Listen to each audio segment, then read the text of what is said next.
What happens when the person who broke your heart is also the only person you want to spend the rest of your life with? Most of us would run for the hills, but for Tim and Lucy, the road back to each other wasn't just a choice, it was a battle.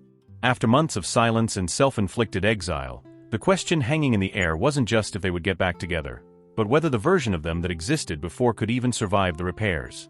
Tim has been doing a lot of thinking, and let's be honest, he hasn't exactly been a pro at the hard conversations.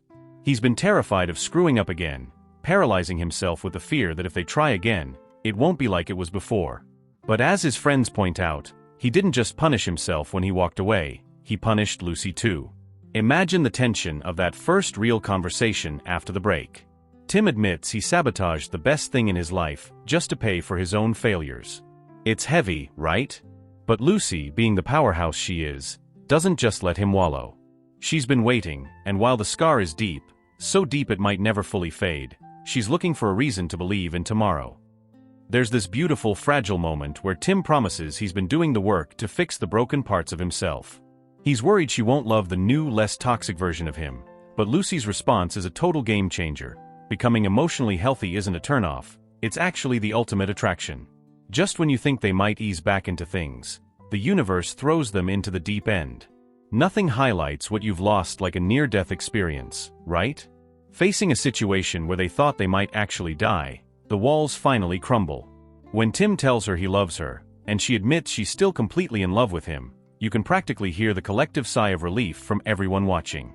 They realize that if you love someone, you fight. Period. Otherwise, you spend the rest of your life wondering what if. But don't think it's all heavy drama. Their return to us includes those classic moments like Tim remembering her exact favorite order, veggie burgers and fries, proving he still knows her better than anyone else. As they navigate this new chapter, they realize they can't just go back to how things were, they have to move forward. Tim decides it's time to stop spending nights apart and asks the big question, move in with me. It's a huge step for a guy who used to be so guarded. He admits he has no backup plan if she says no, which is honestly the most vulnerable we've ever seen him. When she finally says yes, it feels like the ultimate payoff for every tear shed during their breakup. They've moved from a place of sabotage to a place of honesty, respect, and deep, messy love. Tim's insecurity in that moment is actually pretty cute, and it's clear that while they're still great at arguing, they're even better at being each other's home. In the end, as they look at each other, the conclusion is simple: it was absolutely worth the wait. They've proven that sometimes you have to break everything down to the foundation to build something that can actually last.